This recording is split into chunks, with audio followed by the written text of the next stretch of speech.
I'm very happy today to be able to introduce Michelle Long as our speaker today. She is currently the Assistant Manager of Environmental Compliance and Energy for Subaru of Indiana Automotive. She's been with SIA for 6 years, started out in HR and then moved into the environmental field in 2012. Prior to starting work at SIA, she received undergraduate degrees from Purdue and IU, so I don't know if that cancels out, but and then received her master's degree from the University College Dublin in Ireland. She's from family, she's from Ireland, so in her current role, she is responsible for SIA's environmental compliance and its sustainability and zero landfill programs, and she's going to share that with us. And we were talking a little bit, and she goes, oh, my father was a speaker here. I had been a speaker here before. I said, oh, well, who's your dad? She said, John Dennis. So we learned some good things from him about things going on in the community. But please join me in welcoming Michelle.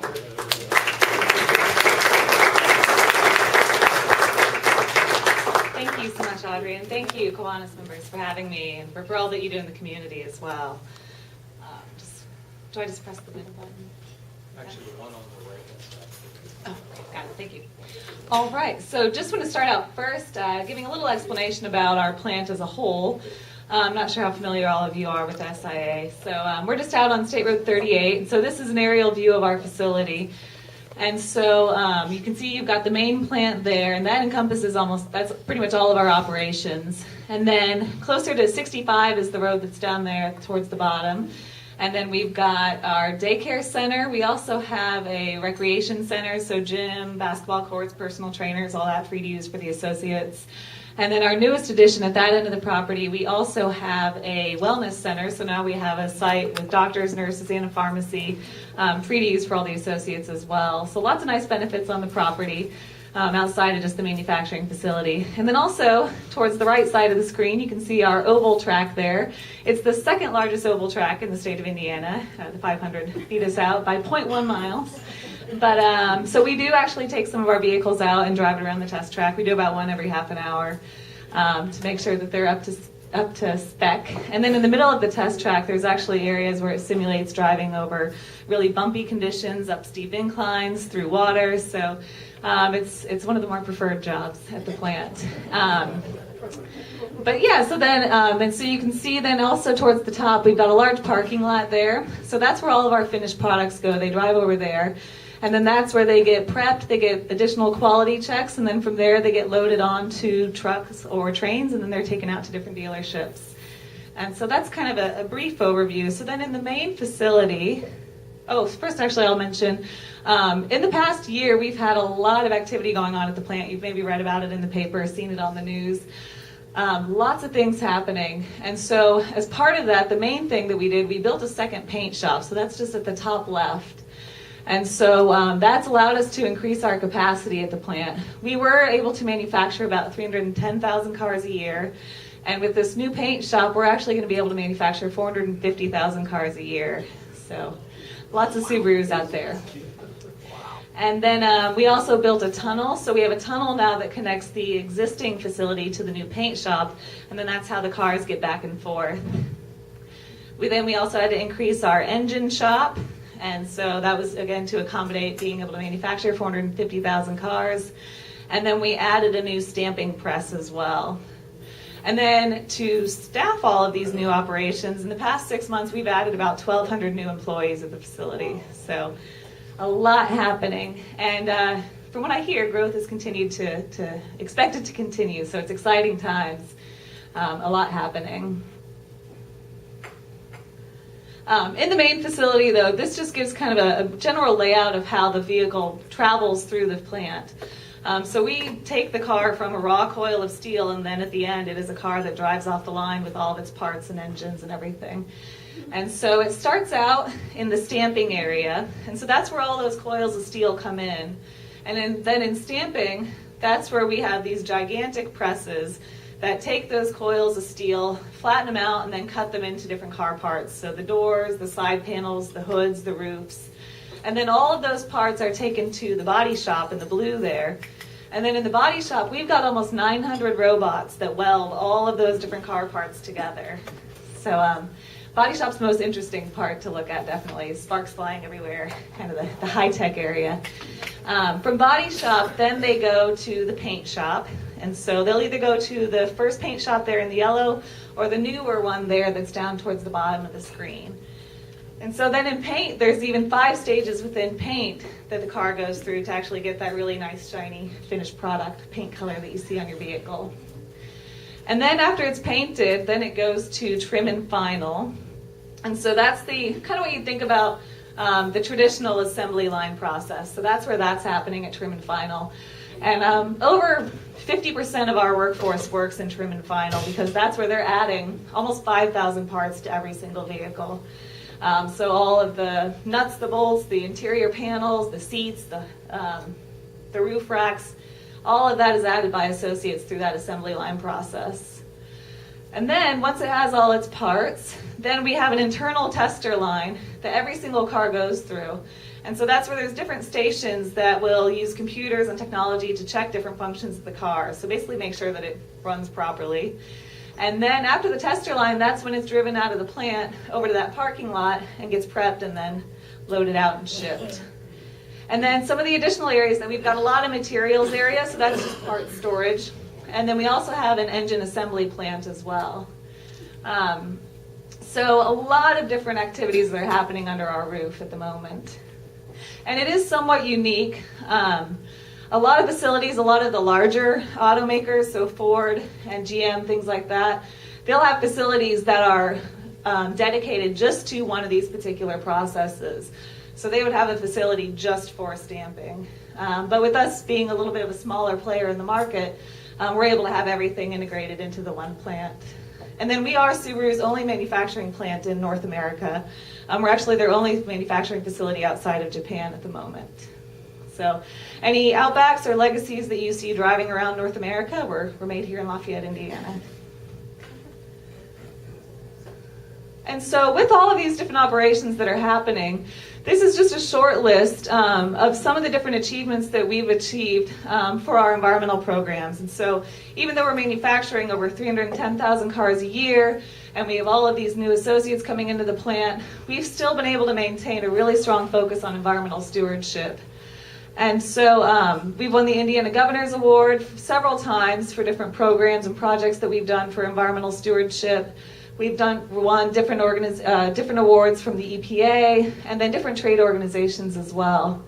But the one that I'd say that we are most well known for, and what I'll talk about more in depth right now, is that in 2004, we became the very first auto assembly plant to achieve zero landfill status. And so that is what it sounds like. We don't put anything into a landfill.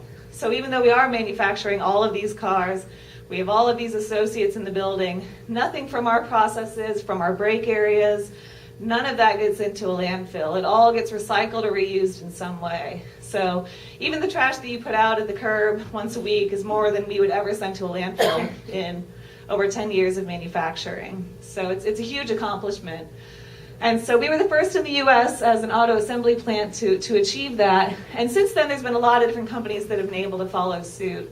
But I'm just going to talk a little bit about how we did it, why we did it, and then where we're taking things now, what the future holds. So the zero landfill journey, where do we start? And so that's with a good inventory. And so we began this in about 2001 in partnership with our parent company in Japan. Our parent company already their manufacturing facilities were zero landfill. It's a lot more common in Japan because there's not as much landfill space. And so they wanted us to follow suit, be good environmental stewards, and so they kind of tasked us with doing it. And so we started with dumpster diving to get an inventory.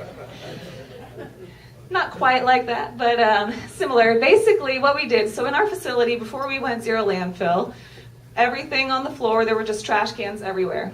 And if you had waste, you dumped it in a trash can. It got picked up when it was full, put into a compactor, and taken to a landfill. And so we would just have basically trains of compactors going to the landfill on a daily basis from all the waste that we were generating. So to curb that, we had to see what types of waste we actually had. And so we did the dumpster dive. And so what we would do is in between, during breaks or shift changes or during non-production times, we would take those trash containers, dump them out on the ground, management would, the environmental department would, and we would dig through that trash and see what was in there. And so that way we could say, okay, at work process station 134, it looks like they generate cardboard, plastic, rubber caps, or whatever it was. And then at this other station, they maybe only generate paper waste and plastic. Whatever it was, we were able to itemize all of that by digging through all of our trash cans. Tried to do it mostly in the winter time because it got a little smelly and warm in the facility in the summer, but it was a pretty long process. It took us over a year just to get that really solid inventory. But the bottom line was that you really have to know what you're dealing with in order to deal with it. So that way, once we had that inventory, we could then remove those trash cans and put the right types of recycling containers in those locations. So we could put a container to collect that paper waste in that job process, or put a container in the other process to collect those rubber caps. And then also work to try and find recycling options for those materials. And so that's what we had, our list of all the different types that we were having, all the different types of waste that were being generated. So once we had that inventory, we needed to get our management teams on board. And so we did that through measuring all of our waste. And so we developed a really accurate system to measure all of the waste being created at the plant. We actually treat our waste the same as we would treat any of the incoming parts that we have. And so what we do is we actually barcode every single waste container, all the recycling containers, everything. It's all barcoded and it gets scanned. And any time that material is full, it gets weighed. So basically we know on a real-time basis exactly how much waste is in every single one of the waste containers that we have in the building. So it's a little obsessive, but it really provides us with accurate data. And then we use all of that data to set targets and to work on improvement projects. So we can know that in that stamping area, they generate 500 pounds of cardboard a month. And so then we can give them a target to reduce that weight by 100 pounds or whatever it is. And then we can keep tracking that to see if they're making progress on their targets. And so we also level the playing field. And so we weigh all of our waste, and then we divide it by the number of cars that we make. And so that helps us to see how efficient we're being. So we track everything on a pounds per unit basis, and then we set targets based on that. And then we also do environmental tours to get our management team on board. And so every single Thursday, so today we'll have a tour, where we go to a different area of the plant, and then that area's manager has to talk about their area's environmental program. And so they have to report out on all their data, and then they have to take all of the senior officers to different areas in their section where they've done improvement projects. And so by doing that, it makes the managers have to keep coming up with improvement projects because it can't be their turn to have a tour and them not have anything to present to the officers. That doesn't look too good. But it's a really effective tool, and the officers take it really seriously. We're really lucky that we have a lot of support from the top for the program. And so they do really challenge the managers to come up with projects. And then we also, as much as possible, we have everybody wear green hats during these tours. And so that way everybody on the floor knows that we're out here for an environmental tour. It kind of gives the program more visibility. And again, it just shows them that the officers are taking it seriously too. And then we do also provide further motivational tools. Part of our manager's bonus is tied to whether or not they hit their environmental targets. So that definitely helps to keep them on board as well.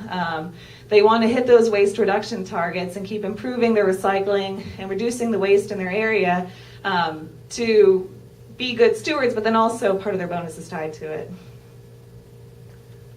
And so this is just, I know it's very hard to read, but this is an example of some of the data that we give to the section. So we're data mongers. We have tons of data. And so this is for the trim shop. That's that assembly line area. And so we have all the different types of waste that they generate. And then on a monthly basis, we send them how many pounds of that type of waste that they create. And then at the bottom here, you can see we track it on a monthly basis, and we've got their target with the hope that by the end of the year, then they've hit their target number.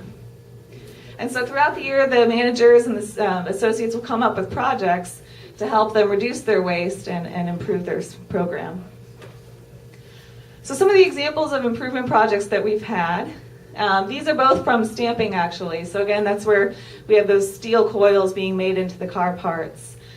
And so the very first one here on the left actually has to do with those coils. And so if you can see them there, they're just in the middle of that picture. And so we get these gigantic coils of steel coming in. I think we get about 3 to 5 truckloads a day of coils of steel coming in. And so, and it's all from Northwest Indiana. It's all local steel, which is nice. But with that, traditionally we used to get the coils just in sizes that those suppliers make, and they supply to everybody. But we negotiated with them, and now we get the coils in sizes that are a lot closer to the end size we want that steel to be. So when we're cutting a door out of that coil, there's maybe only this much scrap left on the side of it instead of that much scrap. And so by making those changes, by shaving even, say, millimeters from those coils of steel, we've reduced our steel waste by over 100 pounds per car that we manufacture. So that's a really big reduction in steel waste. And then with that, we've actually taken it to the next level. And so some of the scrap that we make from our steel process, we actually sell that to our suppliers, and then they use that to make smaller parts for us. So for example, if we're making roofs that have sunroofs in them, then you have to cut out that little rectangle to put the sunroof in. And so we'll sell those little rectangles to our suppliers, and then they can use them to make smaller parts for us. So then that little piece isn't going to waste. It's going to be able to be reused. So lots of nice improvements in that process. Another project where management got involved is with absorbent material. And so in stamping, we have probably about 9 presses, and these are 3-story large presses. They're gigantic, and they run on hydraulic fluid. And so you'll get the tendency to get some oil waste on the ground, spills, things like that. And so we use kind of like a kitty litter type material to clean up that oil, sweep it up so that it's a safe working condition. And so originally we would just put the kitty litter on the ground, sweep it up into a dustpan, dump it into the trash can, and move on with our day. But then the stamping manager actually found a company that comes on site, and they bring, it's almost like a centrifuge. And so it's this machine that you put the dirty kitty litter in, and it spins really, really, really, really fast. And by doing that, it pulls the oil off of that kitty litter. And so then we're left with clean kitty litter that we can reuse then the next time we've got some oil on the ground. And then the oil that they pull off of it, they sell to industry as a fuel source. So no waste being generated then. We're not dumping anything into the trash. So doesn't have quite the impact on a weight standpoint. So it only reduced our waste by about 0.12 pounds per car that we manufacture. But either way, it's a really great project and just a really nice example of how management, through their involvement, we've just been able to see these improvements.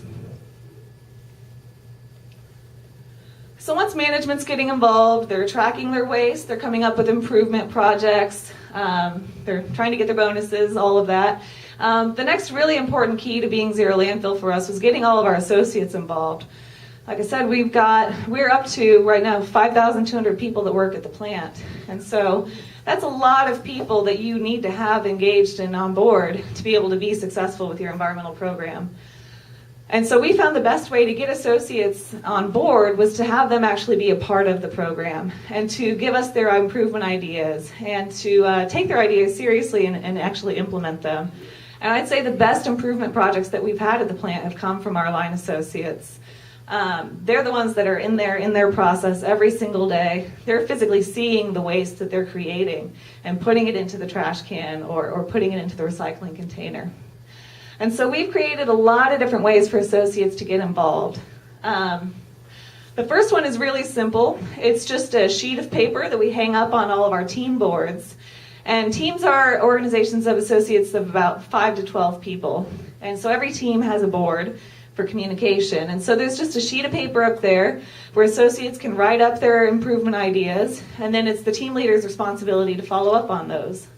And so, and then the team leader will run campaigns to get people to participate on their team board. So if you put an improvement idea on the board, you'll get a candy bar, something like that. So really simple, really low investment. But just even last year, we had say, 13,000 improvement ideas from our line associates just by writing ideas up on those boards. So the ease of access was really nice with that. And then we also have a more formalized program where associates can log into a computer, they do a cost analysis, they'll do drawings, and then they'll submit their improvement ideas for environmental or safety or quality. And then those ideas get evaluated and judged, and then they get awarded some cash based on that idea. And so they can get up to $500 per idea for that. And then also, each time they submit an idea through the formal program, they get points for that idea as well. And then those points add up. And once you hit a certain point value, you get a free car. So not a bad deal, not a bad dig. I'll have to admit, you have to be very active in the program to get the car. But we actually just recently had somebody, I think about 6 months ago, that did get the car. He was our fourth person. But there's other prizes that you can get along the way until you get the car. But even though obviously giving away a free car, giving away iPads, things like that, that does take some money and that takes some investment.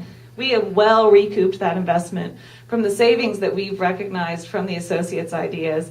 And then not only that, not only were we getting financial savings and environmental improvement, just having those ideas recognized and implemented builds that culture as well. The associates see themselves being valued and they see themselves being recognized, and that helps them to get on board with the program. And yeah, when you have over 5,000 people, developing the culture is very important. So some of the ideas that we've gotten from associates getting involved is with our cardboard boxes. And so with our cardboard boxes, we get a lot of parts in cardboard, as I'm sure a lot of companies do, and they would just be your standard cardboard boxes like you see every day. But one of the associates realized that most of our parts don't really need to be in full boxes to be protected while they're being shipped or stored. And so they came up with the idea of these partial lid boxes. And so they worked with our suppliers, and now we get a lot of our parts with just these boxes that have these tiny little kind of mini lids instead of full lids. And so by doing that, we're actually not bringing in as much cardboard per part for those pieces, so that reduces our cardboard waste. But then we actually found that this had an even bigger benefit. This ended up having a huge safety improvement for our plant. We had a lot of problems with associates. They'd get lacerations, so they'd get cuts and scrapes from using box cutters all the time to open up the boxes to take the parts out. But now that we were getting these boxes with these partial lids, we don't need box cutters, and so they're not getting the cuts and scrapes and lacerations. So it was kind of a win-win. And again, that came from the associates just being in their process and seeing what they were doing and thinking, hey, there's maybe a better way that this could be done. Another nice improvement project from an associate was in the paint shop. And so as part of the painting process, before the car actually gets its paint put on it, it gets sealed. And so anywhere the two pieces of metal have been welded together, they put this kind of like a caulk or a PVC sealer material.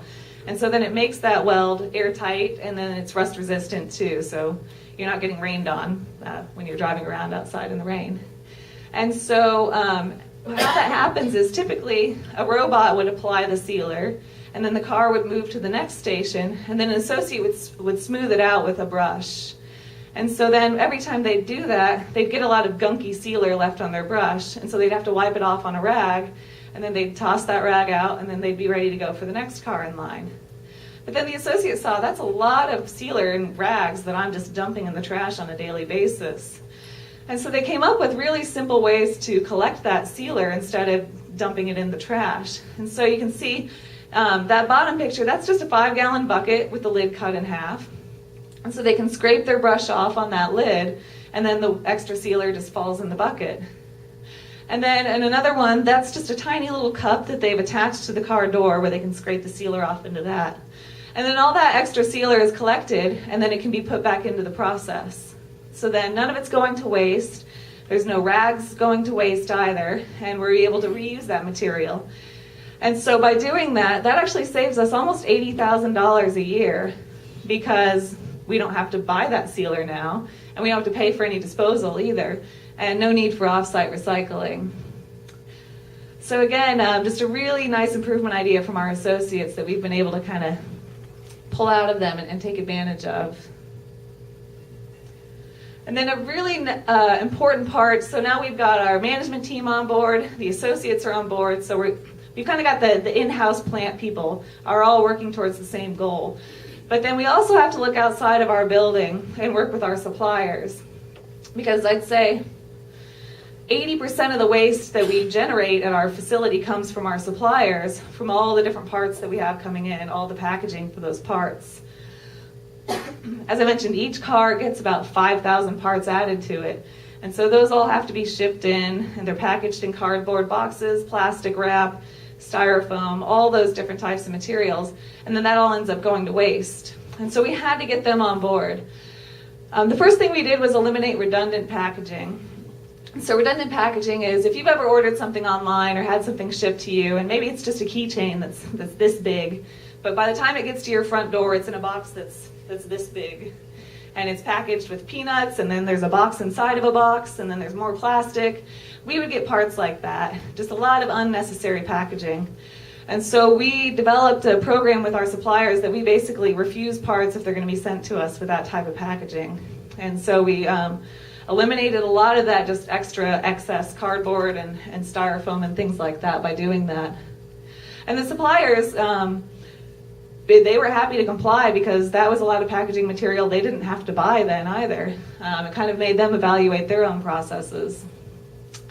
The biggest improvement we've had, though, I would say, is with the use of reusable containers. And so this top picture here, these are plastic totes. And so we use those for a majority of the parts that we have coming into the plant. And so we don't actually even have any packaging material now for a lot of our parts. So what we'll do is we buy all these plastic totes and give them to our suppliers, and then they use them to ship us parts. And then we send the empty ones back to them. They ship more parts, we send the empty ones back, and just do that cycle over and over and over again. And so that has a huge impact then. There's no cardboard waste, none of the plastic wrap, pallets, anything like that.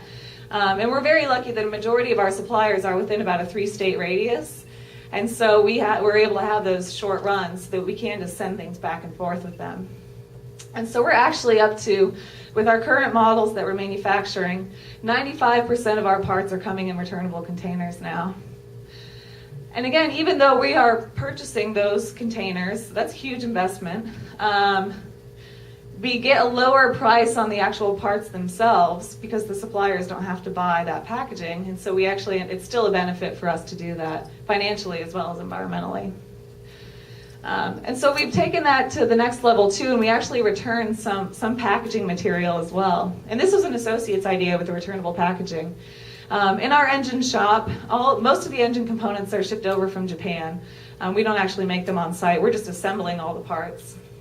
And those parts are usually brought over by boat in these giant steel crates, and then they're packaged in styrofoam blocks to keep them from shifting and moving around while they're being shipped. And so originally what we would do is when the parts came in, we'd unload the boxes, we'd recycle the styrofoam, and then we'd ship the steel crates back to Japan, and then those would get reused. But then the associate realized that styrofoam was still completely intact and could be used for more parts. And so then what we ended up doing is we stuffed those steel crates back full with that styrofoam, shipped it back to Japan, and now it gets reused for more engine part shipments. And then we ship the styrofoam and the steel crates back, and then just do that again as many times as we can. Styrofoam's not a permanent material. It does end up getting crumbly, and eventually you can't use it. But we estimated that we'd get about 5 return trips out of each piece. Before then we would have to recycle it. But we're actually seeing upwards of about 15 to 20 return trips out of those pieces of styrofoam. Before then we will have to recycle them.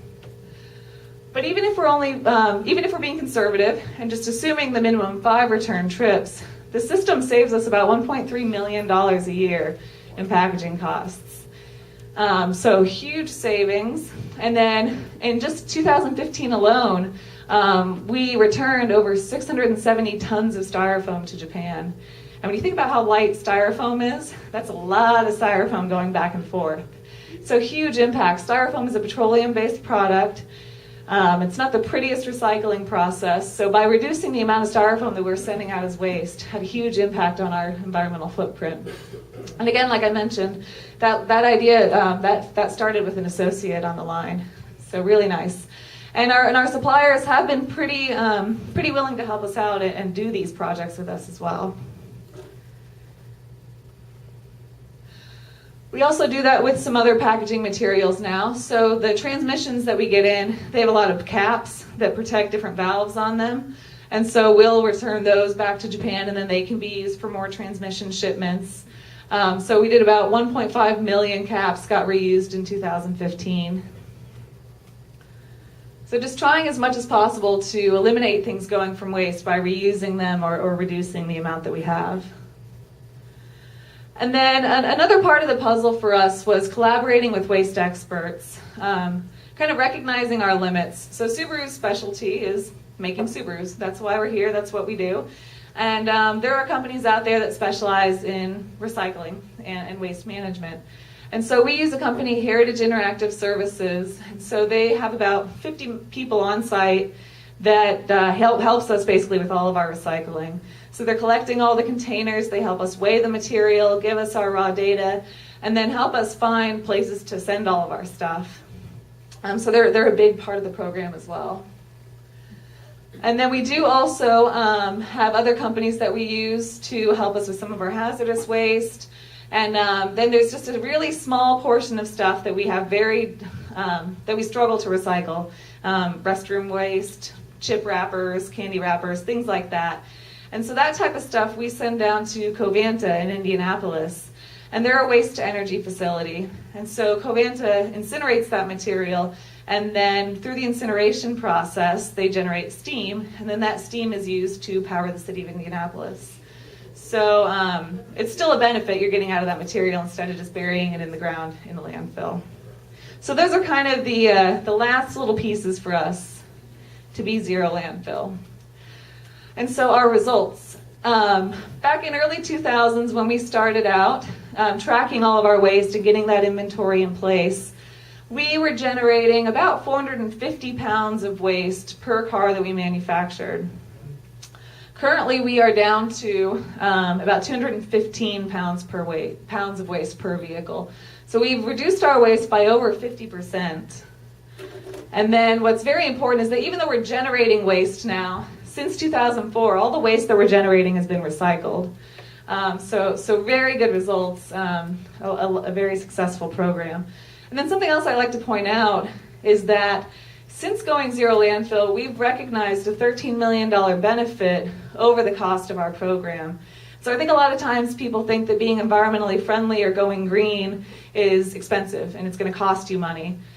And yeah, we did have a lot of investment at the beginning. We had to buy all of the recycling containers. We had to pay for Heritage to staff our facility, things like that. But even with all of that investment, we've still been able to recognize huge cost savings and then have that benefit to the environment. Some of the challenges we've had, converting the non-believers. So not everyone is as eager to be a part of the program as maybe I am or some other people would be.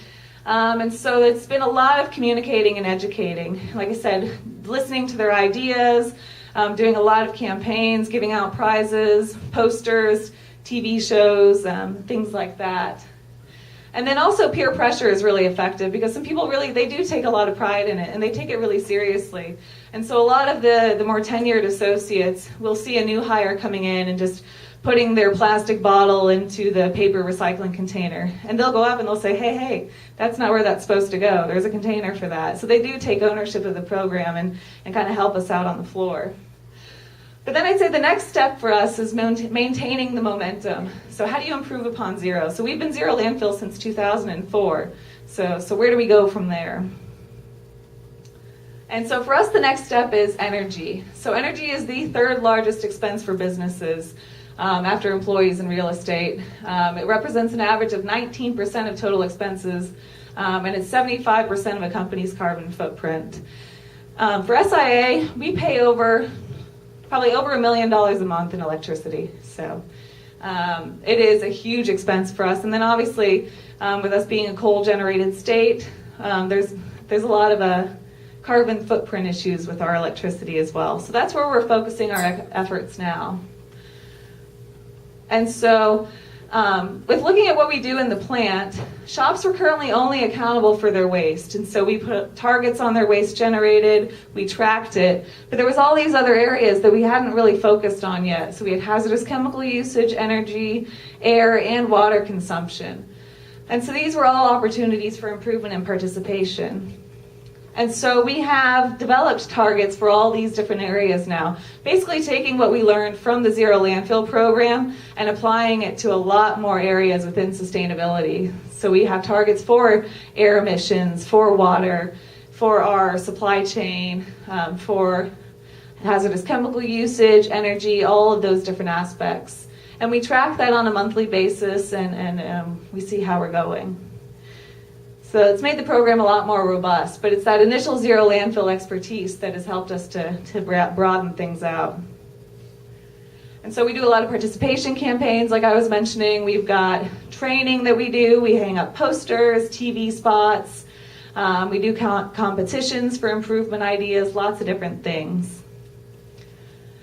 And then we also have on-site composting that we've just recently started. And so any of the food waste from the cafeteria or from out on the floor, we collect all that and we compost it on site. And then the compost that's generated, we distribute out to the associates. We have a sign-up sheet and then they can take it home and use it in their gardens.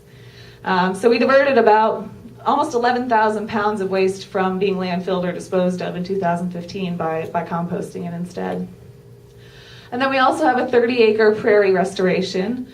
So we had 30 acres on our property that was just filled with invasive species and then also grass that we had to mow on a regular basis. And so we got rid of all of that and replanted it with native species of grasses and flowers.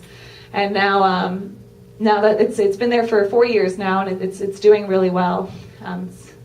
It's almost starting to look pretty now. Right now it still kind of looks like it's just an area that we forgot to mow. But in about a month, it'll be gleaming with wildflowers and butterflies and birds. So a really nice project as well. And then we've taken our program outside of our walls as well. And so we have the SIA STARS program. So this is students and teachers achieving recycling success. And so we go to local high schools and we work with their eco clubs or their science classes and help them develop environmental programs at their school. So help them to do on-site recycling or kind of anything that they're interested in. We give them, if they need containers, different things like that. And then we also have a competition and award the winning school some cash at the end of the year to help them further their program. So we had McCutcheon here and West Lafayette High School as well participating. And then our most recent initiative, taking things outside of our wall, is our National Parks Initiative. And so I'm not sure if you've heard of this, but in February 2015, Subaru partnered with the national parks to help them become zero landfill as part of their centennial celebrations. And so Subaru has now dedicated one full-time staff member, who was my predecessor, to work with the national parks to help them become zero landfill. And so they have 3 test sites that they're starting off with: Yellowstone, Denali, and Grand Teton. And so they've been working with them throughout the year and helping to get them to reduce their impact. And then I've just got a short video that will explain a little bit more about what they're doing with the national parks.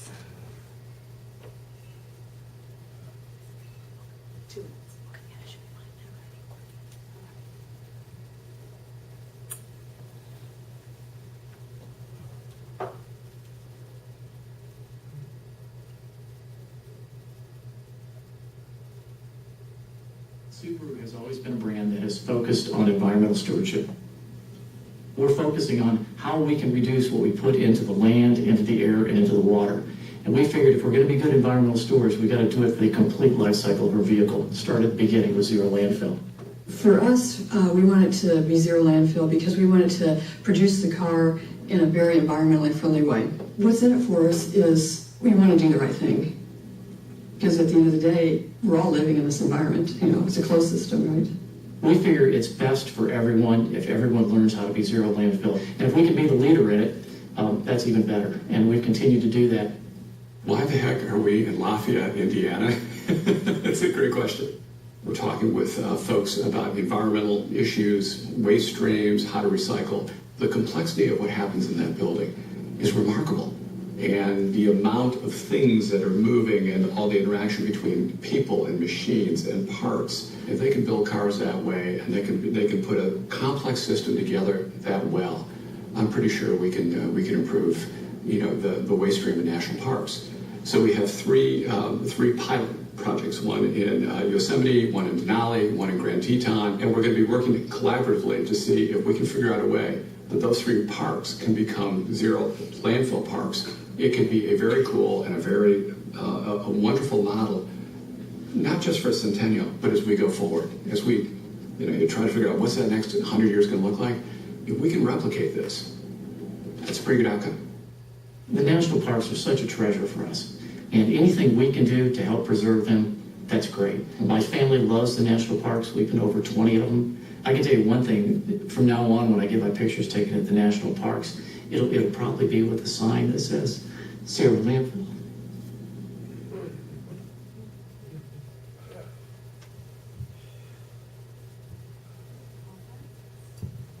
All right, so did you guys have any questions? That's all I had. Where does your sewage go? Are you hooked up to the city of Lafayette, or do you have a separate plant? We have an on-site wastewater treatment plant, but it's just for the processed water. The sewage goes straight back to the city of Lafayette. Yes. And on any given day, how many employees? Say, you have three shifts, I assume. Yeah, we only have 2 production shifts, though. 3rd shift's just maintenance. And your main shift would have how many employees? It would probably be about close to 3,000 on 1st shift, and then a little bit less on 2nd shift, and then 3rd shift is, say, maybe a couple hundred. Sorry. Your other, Oh, sorry. your new employee start out working for another company, more Subaru rather than directly Subaru. I'm sorry, could you say that? Work with the new employees, work with some kind of employment company Oh, okay. rather than Subaru directly. We do both. So for our new hires, they either come in as temporaries through, it's a company called CTI, or they are direct hired now. So it's if they have manufacturing experience, typically we'll direct hire them. If not, then we'll go through the temporary agency. And And don't get a benefit until they switch over to Subaru employee. right, yeah, they wouldn't get SIA benefits until they're Subaru. Yep.